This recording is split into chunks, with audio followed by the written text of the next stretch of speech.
I mean, it was eye-opening for one.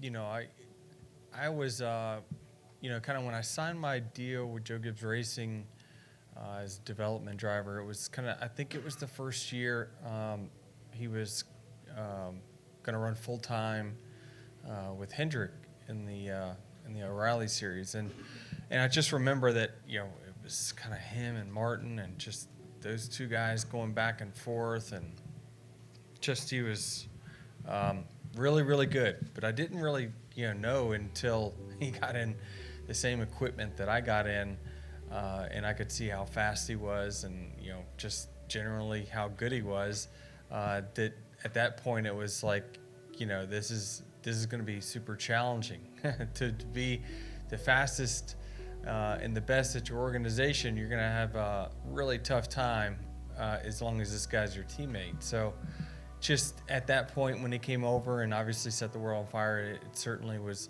eye-opening to me, to see kind of how in-depth he was with the race cars, quite a bit different style than myself personally.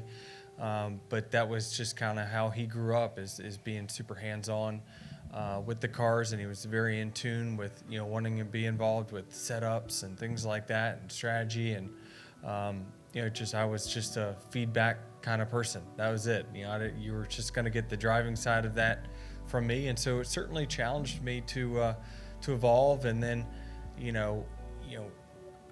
when I came into NASCAR itself, it was like, I